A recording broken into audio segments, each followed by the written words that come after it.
And we're right on schedule to move on to the next talk by Connie Ting, which is Malagasy N-bonding, a licensing approach. And you can see the link to the handout also there in the chat. So go ahead when you're ready, Connie. Great. Thank you, Jessica. And I will time myself, but feel free to wave frantically if I go way over. Okay. So N-bonding refers to this morphological process in Malagasy where nominals are morphologically bound to certain heads. And usually we see this surfacing as a segment N being used as a spawning element. And we see that in 1 and in 2. So in 1, for example, we have this non-active verb followed by an agent, so opened by that girl. Here's our non-active verb, fovua, and then that girl, Ilaivavi, and we see this orthographic N-bonding element between the two. We see the same pattern for this possessive construction in 2. So the person's house, we have the possessee, Tranu, followed by the possessor, Ni Uluna, and again, we have that N-bonding element. But if we look at other examples like in 3 and 4, we see that that's not always the case. So in 3, we again have a non-active verb followed by an agent, so cut by the person. Here we have the verb tapaka, followed by Ni Uluna, the person. And in 4, we have another possessive construction, so the child's feet. So we have tungutra followed by nizaza. But in both of these constructions, we don't seem to find that orthographic N. Instead, what we find is what would regularly be a word final A vowel is being raised to this E, or represented with this orthographic Y when it's in word final position. So instead of tapaka, we're getting tapaki, and instead of tungutra, we're getting tungutri. So it might seem like in 3 and 4, we're not seeing N bonding happening. But following descriptions by Paul and Pearson, for example, I'm assuming that this word final Y surfaces instead of N due to surrounding phonological context. And I'll further propose that this Y and N are really two different surface realizations of the same underlying N-bonding element. And that means that in all of these examples, N-bonding is consistently occurring in these constructions. It's just going to surface differently depending on context. But the main questions that we still want to ask are, what is the role of this N-bonding element to begin with? How is it derived, and how can its variation be explained? So today the proposal will be that N-bonding is this end result of a number of operations in the language, and it's going to reflect a head-to-head adjunction configuration. So more specifically, the presence of N-bonding here is going to signal that a nominal cannot be licensed via the structural mechanisms available in the language, and we'll break that down in the later sections. And finally, to explain that variation, I'm going to propose that the N-bonding element is a set of features, namely cornal and nasal, and what we get on the surface is going to be a subset of these features depending on the surrounding context. So here's a little roadmap of what we'll see today. Elena talked about some of the Malagasy basics already, so I'll just briefly skim through that, talking about word order, trigger status, and voice. We'll go into the proposed structure and the licensing constraints in Malagasy that I'll propose, and that'll lead us nicely into the alternative licensing strategies that will be used, namely local dislocation. And finally, we'll talk about this feature sprouting operation, which will help us account for the variation that we see on the surface. So just some quick Malagasy background. Malagasy is an Austronesian language of Madagascar, and its basic word order is predicate initial, and we'll see an example in 5. But these Malagasy clauses will contain a referentially and or structurally prominent constituent, which I'm calling the trigger following previous work, and this trigger appears in clause final position. So here are some basic examples. Rabe is eating the banana. We have eat, mihinana, in initial position, and Rabe is a trigger in this case, and it's in clause final position. So like many other Western Austronesian languages, Malagasy exhibits a rich voice system where voice morphology will appear on the verb reflecting the thematic role of that trigger. And Malagasy has 3 distinct voices: agent voice, patient voice, and circumstantial voice. And they're shown here in 6. I won't go into the details of the voice morphemes, but we see them bolded here, and it'll change depending on what the trigger is. What's crucial to note from these examples is that N-bonding will occur in patient voice, so we see that N-bonding element between the non-active verb and the following agent, and also occurs in circumstantial voice, but it doesn't occur in agent voice. And the proposal here is that N-bonding will occur in these constructions because of licensing constraints. And what I'll show later on, or very soon, is that the agent needs to be bound in order to be licensed. Okay, so moving on to the structure and licensing in Malagasy, I'm assuming first that all nominals must receive case, and further proposing that in Malagasy, there are only 2 structural licensors, or 2 functional heads that can assign case. The first is going to be a high functional head, which will be a joint CT head, and that's going to be responsible for assigning nominative case and licensing the trigger. And the second will be a little v/voice head, and that's going to be responsible for assigning accusative case and licensing the theme. So we'll start with this high CT head. This is a joint head following an analysis by Martinovich, and it has also been discussed by Erdogan in 2018, for example. And this head is going to contain two features. It's going to contain this D feature, which will probe down for the closest DP in its C command domain, and it's going to assign it nominative case. It's also going to have this merge D feature, which will raise that DP to its specifier position, and that will be the trigger position. And we see that illustrated in 7. So here's the CT head. It probes down, finds this DP. In this case, it would be the external argument, for example, assigns it nominative case, and then moves that up to the trigger position. Now, because Malagasy has 3 different voices and the trigger will be different for each voice, I'm assuming that this target will be different depending on this lower little v/voice head. Okay, so for this head, I'm assuming that Malagasy exhibits different flavors of this bundled little v/voice head, and that's following proposals by Pilkinen and Harley. So depending on the voice, the head will contain a combination of the following features. It'll have this some sort of merge D feature, and will also have a feature that will be able to assign accusative case to the closest DP argument in C command domain. And what I'm arguing is that it'll be the different combinations of these features which will derive the correct patterns of trigger assignment and will also show us the relevant patterns of nominal licensing in the language. So we'll start with agent voice. I'm proposing here that agent voice little v/voice head have these 2 features. One will be the merge D feature. It'll merge the external argument, and the second will be this other D feature, which will assign accusative case down to the internal argument. So that's shown here in 8. So we have the little v/voice head, merging the external argument and also assigning accusative case down. If we combine this with the CT structure that we saw above, then for an agent voice sentence like in 9, the girl cuts the fish, this would have the structure in 10. So just went over this lower half of the tree. At this point, the agent DP is the highest. So when the CT head merges, it's going to probe down, find the agent, assign it nominative case, and move that up to the trigger position. And that's what we want for an agent voice sentence. So it's important to note here is that both the agent and the theme have been licensed. They got case, and so everything is good. But we'll see that we'll run into some issues for patient voice and circumstantial voice. Okay, so moving on to patient voice, I'm assuming here that this little v/voice head will have 2 merge features. They're both merge features, and I'm just distinguishing them with the superscript EPP. So the first one is going to merge the external argument, like we saw in agent voice, and the second one is going to raise the internal argument to the outer specifier position. So we can see that here in 11. So this is the little v/voice head for patient voice. It'll merge the external argument and then raise that internal argument to the specifier position. So at this point, once CT merges higher up, it's going to probe down and find the theme, which is now the highest DP in its C command domain. So it will assign this nominative case and raise that to the specifier position as a trigger.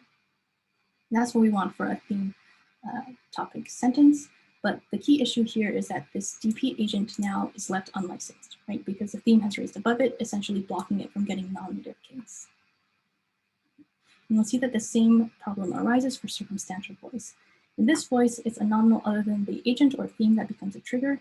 And I'm assuming, following Pearson, that this nominal is in the specifier position of an applicative phrase. And that's going to merge directly below little v/voice p, and we'll see a tree just below. But in order for that applied argument to raise the trigger position, the little v/voice head for circumstantial voice needs to have the following features.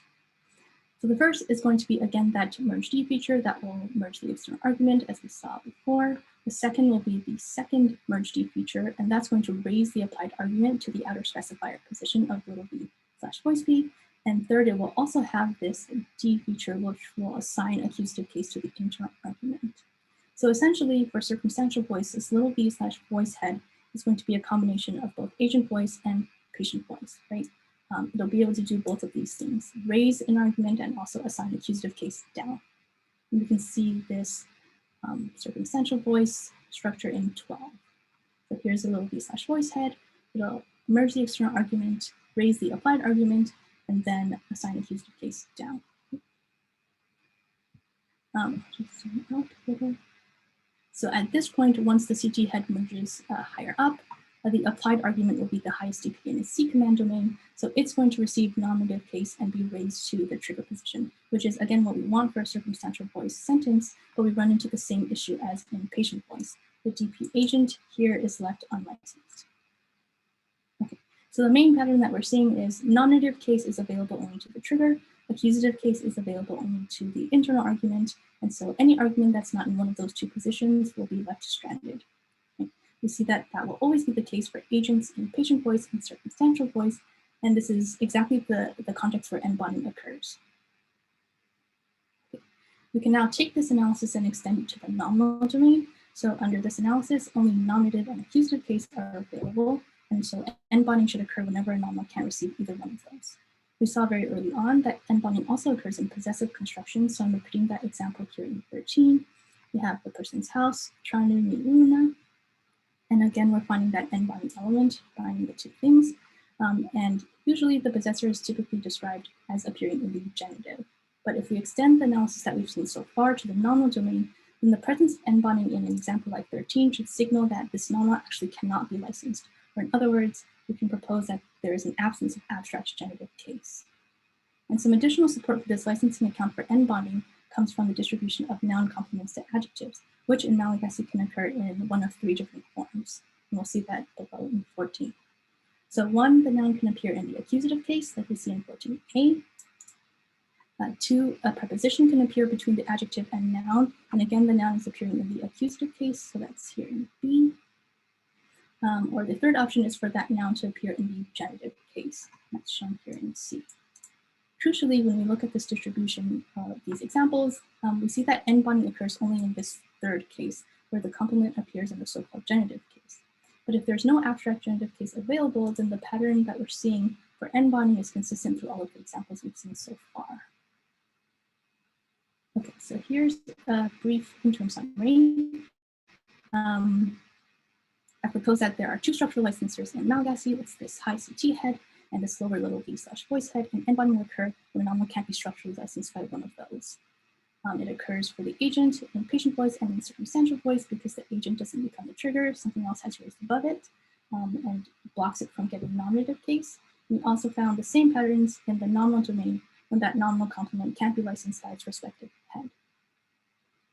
Okay, so what happens to that nominal that can't be structurally licensed? Well, it must find an alternative licensing strategy. And I'm assuming, following others, that Malagasy uses a licensing strategy called local dislocation. And this is a post-syntactic operation that will yield a complex head. So this operation, local dislocation, is schematized here in 15. We have two heads, X and Y, and they're linearly adjacent to each other. Once they undergo local dislocation, they create this X plus Y complex head. And we can see a concrete example here in 16. So for the verbal domain, we have this verb head followed by this DP. Once it undergoes local dislocation, we have this one complex head that contains the verb head and the D head together. So for example, if we have Vovua plus Nivavi, we get Vovua Ni is the complex head followed by Vavi. For Levine, this local dislocation operation essentially allows that nominal to escape this case licensing requirement. But for the current analysis, we can think of this local dislocation operation as a last resort licensing mechanism. And that's following earlier on in 2018 for Total Batak, for example. So now that we have this complex head, I'm proposing that it will feed another operation. And this is going to be a language-specific sprouting operation. And that's going to insert features, which will, in the end, get us this N-bonding element. So here's a quick breakdown of what that might look like. In 17, we have an unlicensed nominal. So imagine we're in patient voice or in circumstantial voice. We have a non-active verb followed by a DP, and it's sad because it can't get licensed. And so it undergoes local dislocation. At that point, we get this verb plus D complex, and the nominal is happy now. And that's going to feed this last operation, which is a sprouting operation. And that's going to get us our N-bonding element.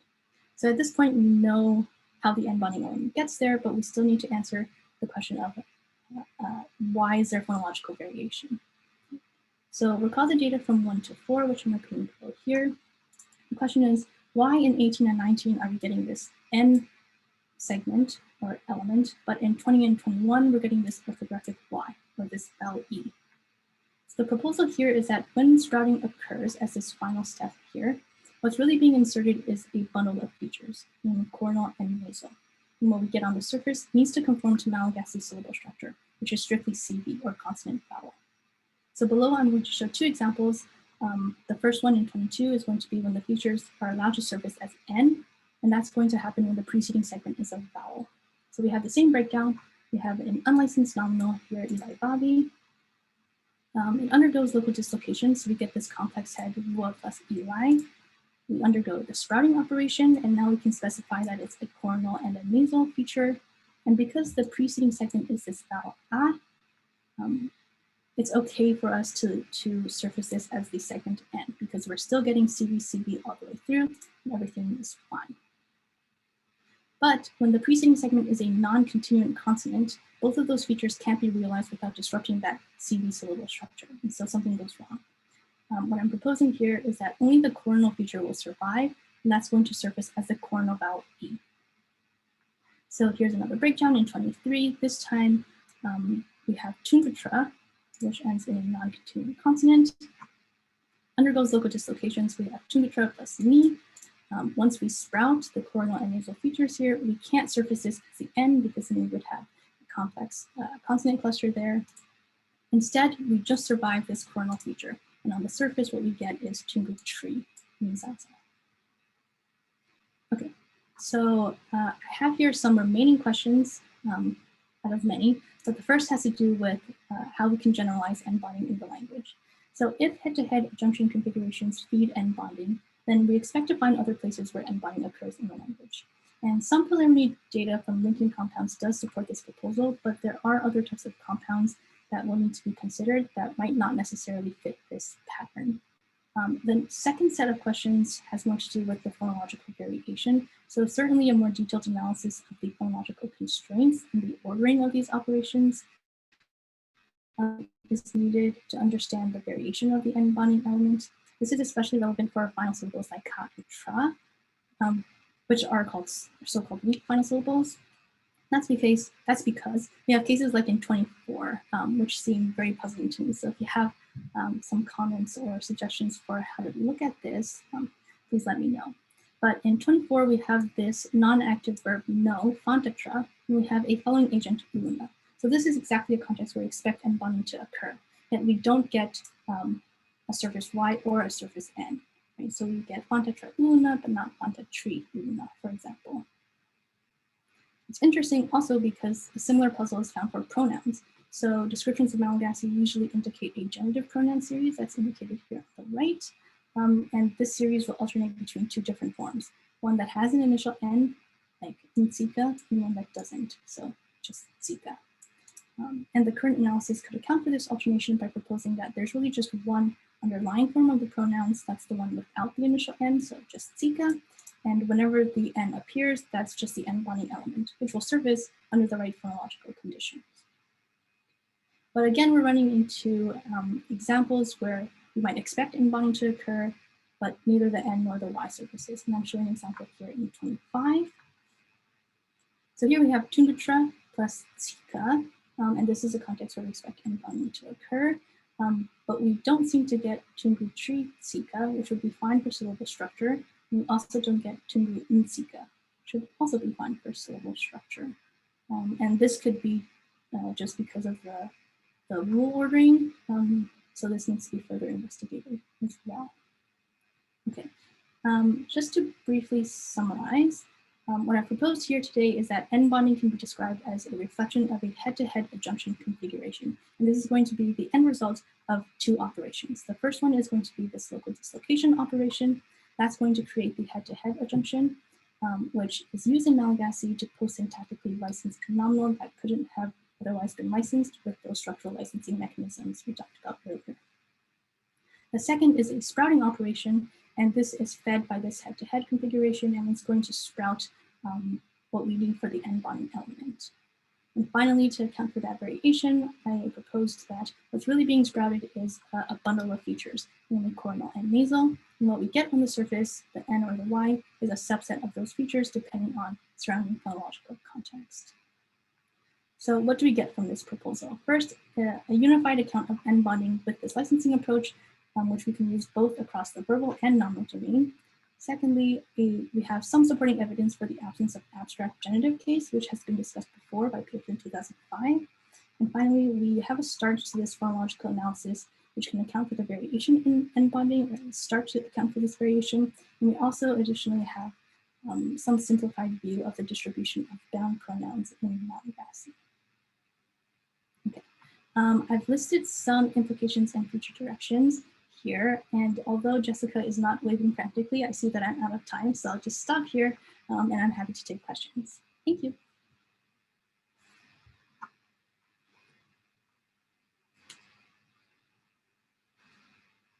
Sorry, am I unmuted now? Where did I go?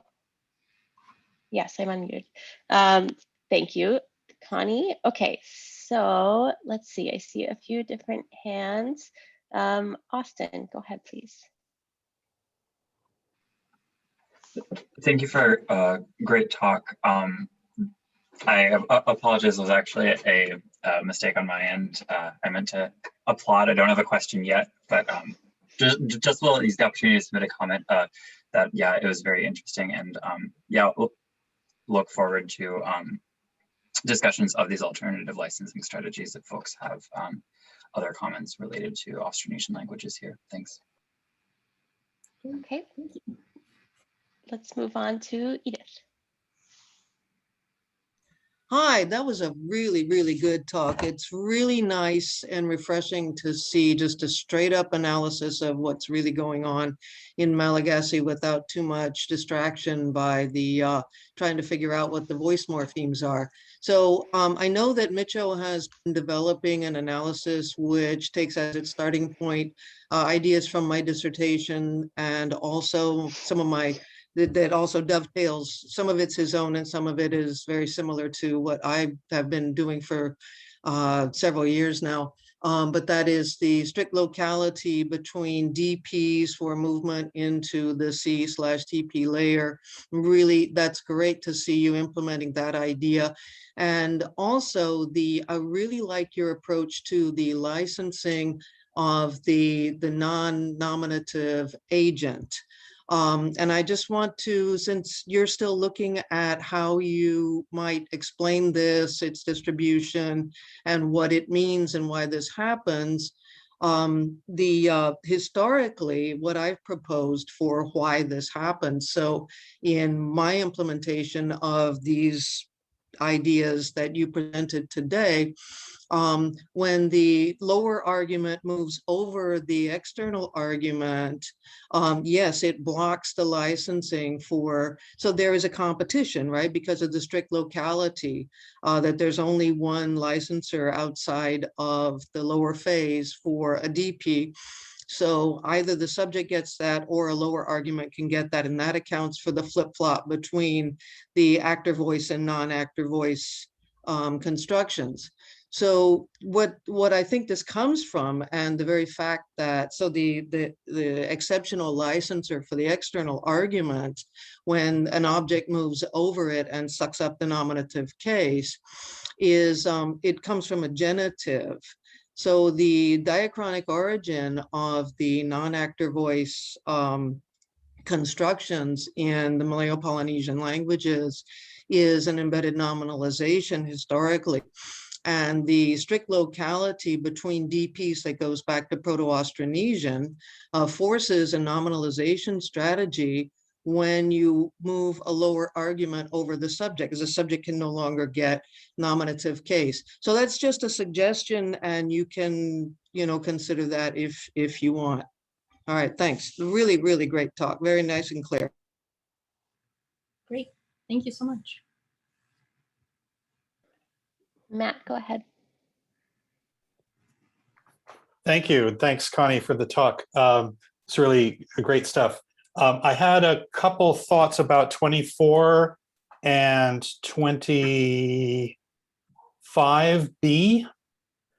So first for 24, so the mystery is why 24B is bad. I mean, I don't have a deep answer to this, but it looks like what's crucial here is the absence of a D head. I think that you only get N-bonding when the thing that's when the thing that's undergoing local dislocation is or contains a D head. So, I mean, the least one could do, I think, would be to stipulate that the sprouting only happens when the local dislocation involves a D head. That would be kind of a sort of simple solution to that of that issue. And then for 25, I don't know why. I actually thought that 25C was the right form, but if it's actually 25A, I don't know why 25A is the right one and 25C is not the right one. But I think I know why 25B is out. So in some of my work, I'm kind of following Irwin in assuming that something like Fantacha underlyingly ends in a consonant. And if you look at compounds, how compounds are formed, it looks like what happens when you have two elements that are combined together to form a single prosodic word, rather than epenthesizing a final ah like you would to get Fantacha. Instead, you do consonant deletion before a consonant. So there's just a difference in the prosodic boundary there. So you wouldn't get the E there because there's a preference to delete the final consonant in that environment. But that said, I don't know why you wouldn't get the N. So I don't know why 25C would be out, but that could be a partial answer anyway. Great, thank you. Vula has her hand up and she might be telling me. Yeah, Vula, do you have a wrong? 25C is right, and Oh, 24A is wrong. That's even better. 24A, 25 is not a problem. 24A and B are wrong, and 24C is right. I just did a little Google search on Fantacha Uluna versus Fantachulna with an apostrophe. Correct. And yeah, Fantachulna with an apostrophe gets about 10 times as many hits as Fantacha Ulna. So this would be a situation where I would say you just fail to epenthesize the final ah because you don't need it. You're combining together through your local dislocation operation. You're combining together a consonant final stem with a vowel initial stem, so you can just syllabify that as a CV, and there's no need to insert the ah there. Correct. So 24A and 24B is wrong, and instead we do Fantachulla with the apostrophe. And 25C is the right one. Thank you. Thanks, Vula. Okay, great. So 25A and B are bad and 25C is good. And that's excellent for the analysis. So it's not a problem anymore. What's interesting though is that there wouldn't be vowel epenthesis there, and the uluna moves over. But what I think we see sometimes, I'll go back up to 24, is when we have a bare NP like uluna, sometimes we get, without tra, a regular vowel ending verb, we'll get an additional syllable, which is na. And what I would propose there is that there's actually a null D head, which will move. We still get the N-bonding element, which is the N, and then we get another vowel epenthesis on top of that. And that gets us the final na syllable. So yeah, certainly I would have to look into this some more. But so Elena says, but you do get N-bonding with things with no determiner. Right, exactly. I can't raise my hand for whatever reason. I think it's because I'm a co-host. Oh, well, There's go ahead. no Or yeah. I do have a quick question. I don't think there's other ones. What do you think about the nature of this sprouting? What do I think about it? Yeah. I think it's cool. I think what would be interesting to see though is if it happens in other languages, because presumably this is helpful to learners that there's this N-bonding process going on. If it's not, then why would the language use it? But I think if feature sprouting happens in Malagasy, then we probably expect it to happen in other languages too.